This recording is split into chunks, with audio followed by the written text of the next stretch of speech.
Reddit, what is the saddest feeling in the world? Story 1. I picked my dad up from the airport after not seeing him for 2 months. I was so tired on the drive home that I did not converse much. We stopped and had McDonald's around midnight.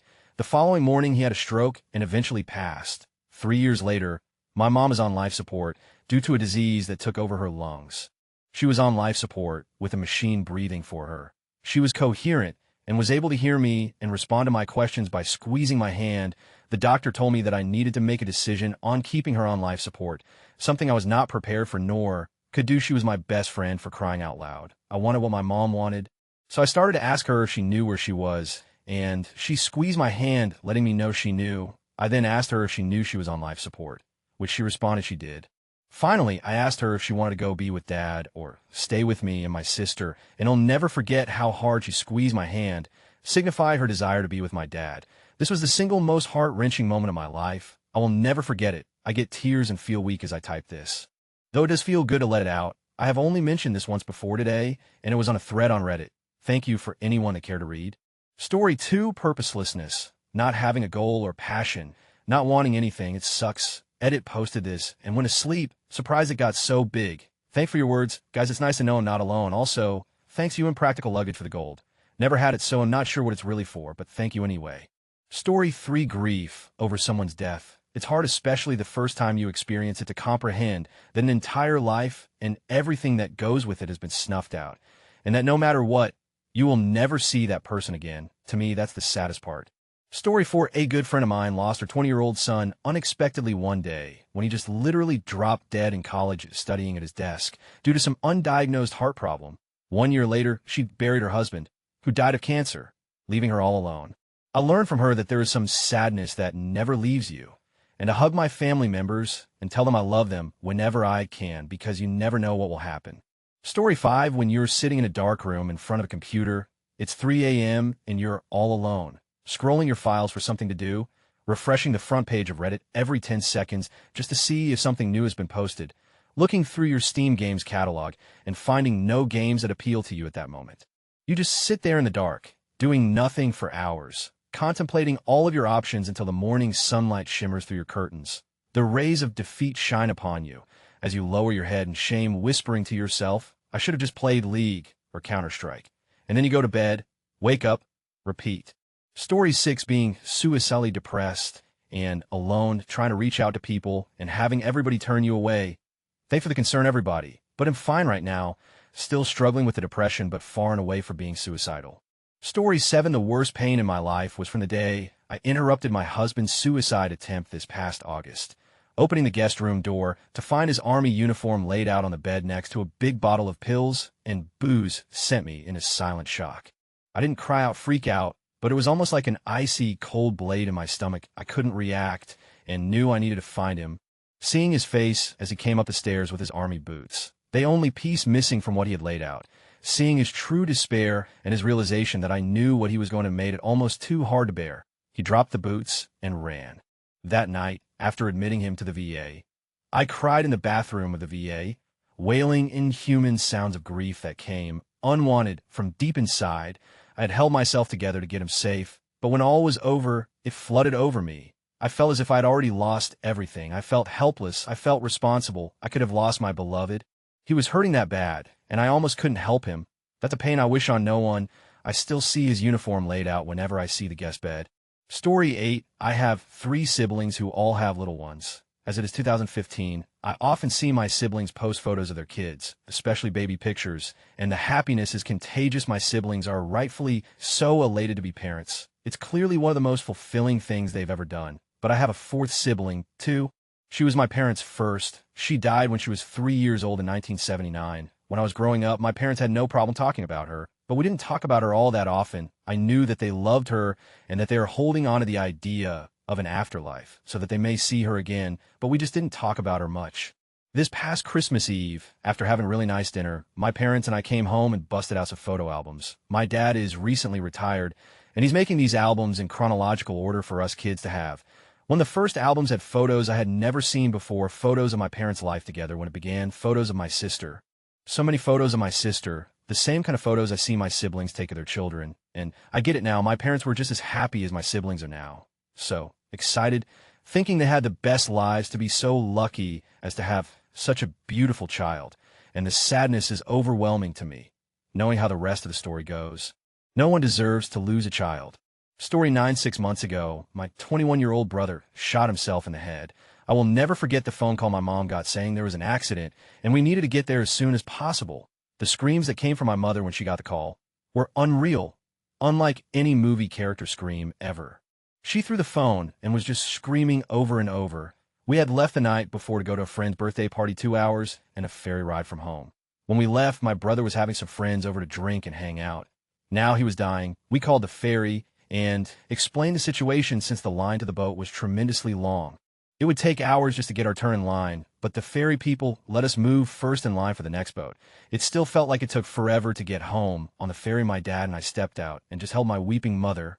We cried together, holding on to one another for support, people staring oddly at us from their vehicles parked on the ferry. The closer we got to the hospital, the more my mom began to lose it. She started hitting a denial phase. We should bring him some clean clothes. He probably got his other one so dirty, and he wants to get a new tattoo. Let's take him to get it when he gets out of the hospital. And finally, we should get him some good food. He's probably starving. It was so depressing to listen to this and watch my dad nod somberly in agreement while my mom fell apart mentally. He never got out of the hospital. He never woke up. He never spoke another word. We sat by his bedside, my mother, my father, my fiancé, my aunt, while dozens of people came to say goodbye. His girlfriend, co-workers, friends, family. My friends who knew him, everyone. I watched grown men weep while looking down at what was once my handsome, healthy brother. Now a shell of the man I knew, covered in blood, eyes black and swollen shut, dried blood crusting on his head and face and chest. I watched my mom ask for wipes to clean him up. She quietly wiped all the dried blood off of him while she wept in his chest. The machines created a facade of false hope. The beeping and watching the numbers stay at a living person's level. When we rubbed his chest, the numbers would rise. We thought it was him, but it was what we were doing, not him. His body was reacting to our touch. That was it. From the moment we got there, we knew he wouldn't make it. We knew he was gone. He failed almost every neuro test other than that the neurologist said the very bottom of his brainstem was working to control reflexes, but that was it. His pupils didn't move his feet, didn't pull away when they poked him. Nothing. The next morning after we all slept in hospital with him, the neurologist came in for one final neuro check. He failed all of them this time. My mom sat a foot away, her hand on his leg. We had been telling him he could let go for hours, and now it seemed he had. The final test was to turn the machines off and see if he would breathe or do anything on his own. This was by far the saddest moment in my life. I stood behind my mom holding her shoulders, my dad holding her hands. My fiancé sitting with my aunt stood behind me and held me as we prepared for the first real realization of my brother's passing. They turned off the machines. His chest did not move. It did not rise. It became eerily still and silent in the room. We all began to weep and sob into one another as we begged and pleaded for him to wake up one more time. They turned the machines back on because his organs needed to be kept alive, as the doctor pulled my parents aside to discuss what to do with him. Since he was an organ donor, we left an hour later, the machines making his chest rise and fall, but merely with smoke and mirrors. We held my mother up as we walked down the halls together. She collapsed a few times in an uncontrollable sobbing onto the floor, and we would pick her up and continue walking out, heads hung low, leaving the hospital with the machines beeping foully. Seeing his chest rising and falling nearly killed us, even though we knew he was gone. We got his ashes a week later. Everything that has happened in the last 6 months has been horrible. Watching my mom fall apart and try to stay put together, I have just never seen or felt such sadness. We are still absolutely broken, but I visit my mom every day and tell her how much I love her and hold her while she cries. Seeing and hearing her sob and weep for him is the saddest feeling ever. Knowing I can't bring him back or change what happened or make her feel better, it just kills me. Also, when my 4-year-old son sees Grandma crying and asks her why, and she says she misses Uncle John, his reply is heartbreaking. He just has to fix his head, and then he can come home again, and we can play with my toys and play video games. He sometimes talks about it. My uncle's John shot himself in the head and went up into heaven to be an angel with all the birdies up in the sky. I feel bad because it is my fault. He says the part about shooting himself in the head because on the way to the hospital I was calling my fiancé and friend to alert them to this, and was in shock saying he shot himself over and over, while my little sponge sat a foot away from me. It's just hard to believe that 3 weeks before that, we sat near each other watching Frozen, singing the songs together, laughing and drinking Slurpees. Edit whoever gave me Reddit gold. Thank you. To those who have told me this made them cry, I apologize. I am battling horrible depression and anxiety issues still from this. Edit, I have become very close to his girlfriend. She's one of my best friends now, like she used to be years ago. She came over last week to show me something. They drew this together in December 2010. That quote in the middle, I just can't. Here is a picture of him and I as kids. I wish it was better quality. And here's a sad album. I took a picture of my hand holding his in the hospital bed, as well as his beautiful urn and the heartstone we got for him being an organ donor, and a bench we had made for him. His name was John, but everyone called him BJ for Big John. And a letter from one of the recipients of his organs. TLDR, my brother committed suicide 6 months ago, and my family is torn apart. The saddest feeling is knowing I can't help anyone else's pain. Story 10, losing your mother, father, best friend. When they die, doesn't really hit you. It hits you later, and what hits you is that they're gone completely and forever. You will never hear their voice again or see their face. All you're left with is regrets at first. That fight, that time you're in a bad mood, and were rude to them. It takes a long, long time to get over the fact that you can never apologize. You can never make the past right. Story 11, the saddest feeling is regret. Especially when you find out later that something you really wanted was yours for the taking, but you were too weak to seize the opportunity. Story 12, the feeling I got when the doctor told me my daughter no longer had a heartbeat, and again when they told me that I had lost my second, Bethany and Quinn. Mama misses and loves you more each passing day. Story 13, I guess being rejected by everyone. I felt this maybe a few times in my early teens, and it hurt like, today, I feel horrible when I see kids being bullied, picked on, or just being rejected. That creates trauma and insecurities for life. Story 14, knowing that you don't want to pick a side in your parents' divorce. But deep down inside, you already picked your mom. Edit, great. Now my top comment is about my parents' divorce. Story 15, when your first pet dies, and the concept of death really hits home. You then go in and look at your parents and grandparents and realize that you're more than likely going to have to deal with their deaths as well. Story 16, I will try to write this. Knowing your child has something wrong with them before they are born, being told your wife should have an abortion. When your child is born, they are flown by helicopter to San Francisco Children's Hospital, watching your newborn have multiple surgeries. Driving 4 hours each weekend to see your wife who is living in a Ronald McDonald house. They help tons. Watching your child prosper for a couple of months only to go back downward. Being told there is nothing more to do and you only have a month or so left. Taking your child home knowing there is nothing you can do, but still hoping. Flying across the country to seek other solutions, but being told no. Feeling guilty that you should be doing more and not knowing what to do. Having hospice come and drug your child so they're not in pain. Holding your son of 6 months and watching him take his last breath. Having to call the mortuary and watching them take him away. Not knowing what to do now. Feeling helpless. It has been 14 years, and I think about what he would be like today. He was a trooper and stronger than I will ever be. It was good to get this out a bit. Story 17, deciding you're going to commit suicide, but then not following through. You're still technically alive, but you feel dead inside, just defeated, and not even the same person you used to be. Story 18, outliving your children.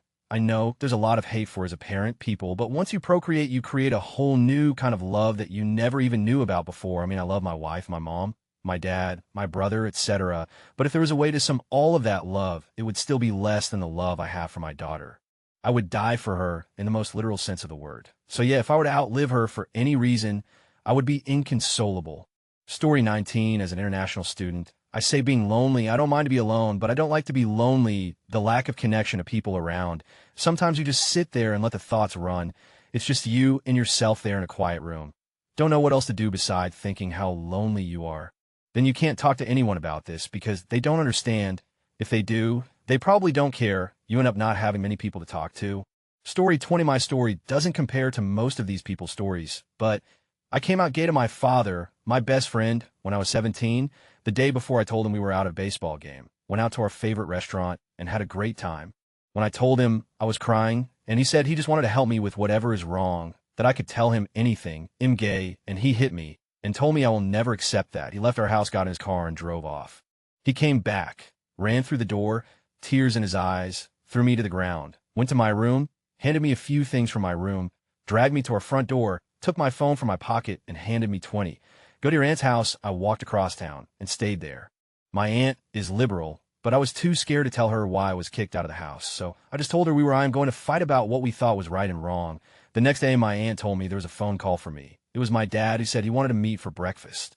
He drove up in his truck, said, "Have you changed your mind?" I said, "It's not something I can change my mind about." He said, Don't ever speak to me again. I tried stopping him to get him to listen for a second. I said, can please talk for a second? We come from a little bit of money. And so he used that as leverage over my sisters to take his side over mine. But the fact that 6 years has gone by and I still have no communication with them is kind of sucks. I didn't realize my dad could turn from being my best friend to never speaking to me again in a few short exchanges of words. Since then, my aunt forced me out of the closet to her, but in full support. I lived with them for a year, went to HS, occasionally saw my family at church and things like it. Went off to college and haven't seen them since. Story 21, falling for someone who you know isn't ready or doesn't want to be in a relationship yet. Knowing everything else is perfect apart from timing. Sucks. Story 22, watching the woman you love slowly lose control of her own thoughts. I've been in the hospital with my for the past 3 days, awaiting a bed in the psych ward. In these days, I've witnessed demonic possession, temporary loss of memory. She couldn't recognize our 2-year-old son at one point, violent anxiety attacks, and a plethora of voices telling her what to do and what is going to happen. It has been the longest 3 days of my life. I would give anything to make her well. This really hit home. Story 23, realizing that we humans live on a tiny planet in a small solar system in an ordinary galaxy, which is surrounded by billions of other galaxies with so much possible diverse life in them. And yet still no one wants you. Story 24, throwaway, because I just want all this off my chest. I don't even care if this gets buried. It's more for me. My life has been wonderfully shitty from primary school, and I have dealt with bullying of all sorts, verbal and physical both. Beat up, picked on, threatened, and abused, whole nine. I never fit in, never had friends. All I was good for was everyone's dummy to dump on. This continued until I graduated high school. When I was 9, I was raped and sodomized with a shovel handle. For the record, I am a dude. Not exactly the most fun experience. It was only one time, but that sticks with you. I have nightmares still. 10 years later, I can't trust myself to be in a relationship, have issues with people touching me, and still feel hung up on it. I never told anyone because no one liked me, and I had no one I could trust. My home life was always bad growing up. I was an unwanted child, never was good enough in my parents' eyes, and they made sure I felt their hate. Again, verbally and physically, it was toxic and shitty. When I was 13, I attempted suicide for the first time, tried to hang myself, rope broke. Do you know how great it feels to constantly feel like a failure and try to kill yourself? And fail, I couldn't do anything right, couldn't even buy a sturdy enough rope. High school hit, and things snowball hard. School sucks, get bad grades, parents yell and scream and punish. Grades more, kids, life sucks, etc. I pushed through high school thanks to a friend that made my days okay, and tried to figure out how to improve myself. I made college this magic thing in my life. I would pick something I like, be in a new place, and somehow everything would be perfect, and I'd be happy. Surprise, college is hard. There's a lot of stress and pressure involved, and depression isn't a switch you turn off. I went back home over winter break and forgot how terrible home was, couldn't take it. And I attempted again, surprise. I failed again. I wound up checking myself into a mental ward last year after the second attempt.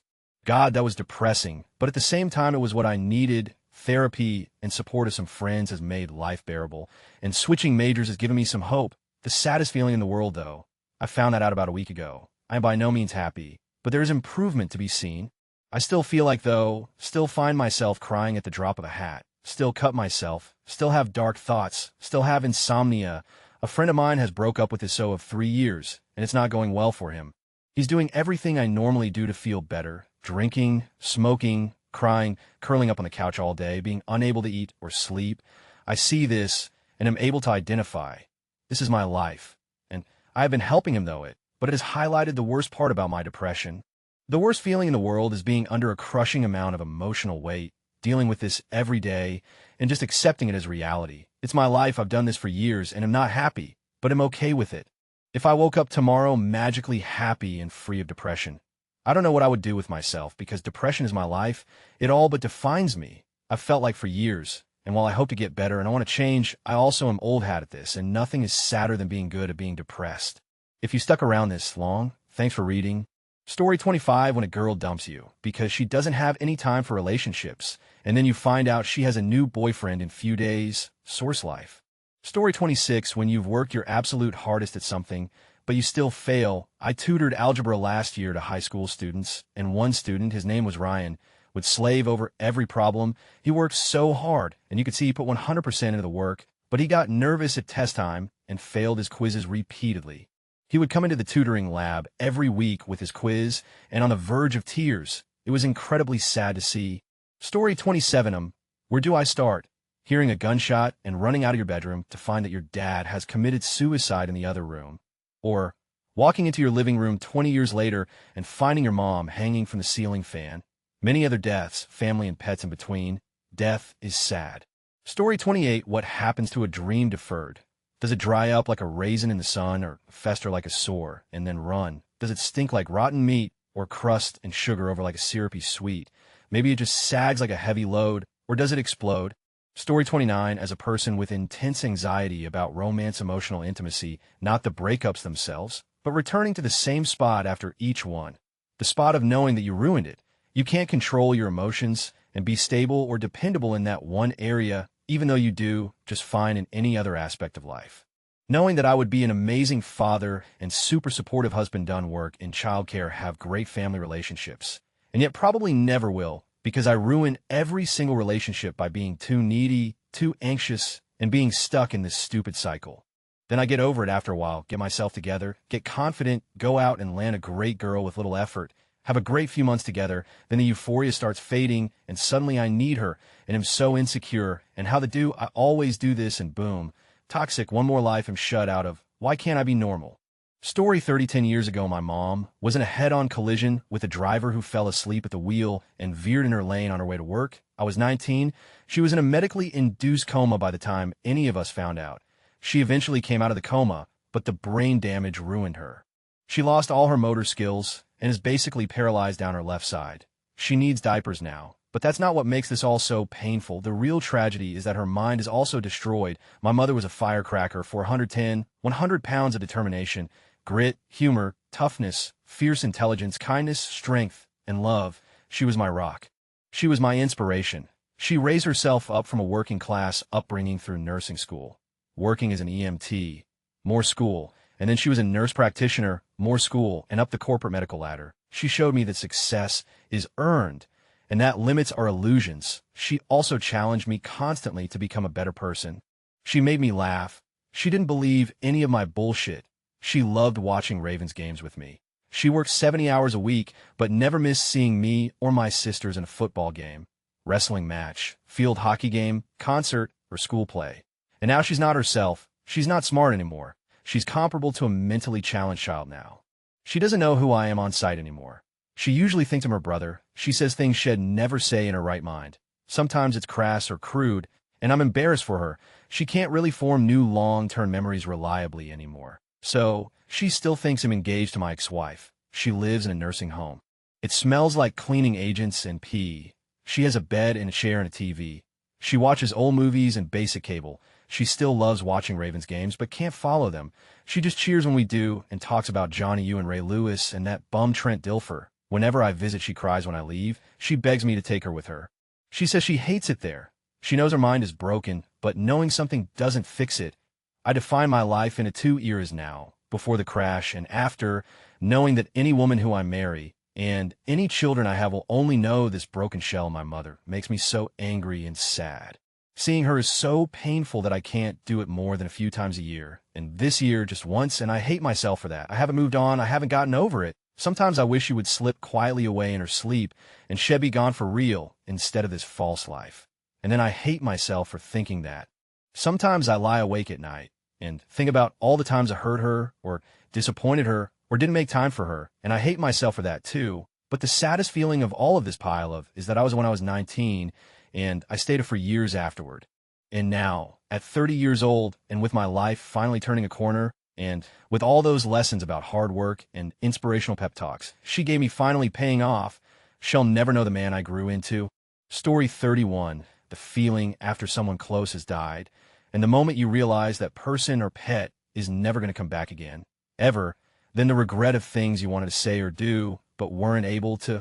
Story 32M, usually just a lurker, but this thread just prompted me to open up. I have two very, very sad feelings in the world, and it hurts me just thinking about it. One, coming home and finding a loved one gone. It's a sinking feeling that haunts me every time I pass the room. I found my grandmother last year, and at first, I thought she was just sleeping, but I knew something was off. Called my mom, which first, because I knew already deep down that she was gone. But I was in denial. I then called the paramedics, and they told me to perform CPR. So I did, but her body was so cold, and I felt something break as I was pushing down. I hate myself for that. It's something that has ruined my outlook on life, and I get paranoid with everyone I meet that become close. A few months later, I found one of my beloved dogs in the pool, and I had to pull her out. Nothing prepared me for that, and I've never experienced that before, so just adding on to the grief pained me, too. Not being able to say goodbye or I love you, for obvious reasons. I would write more about those two feelings, but I don't feel like it anymore.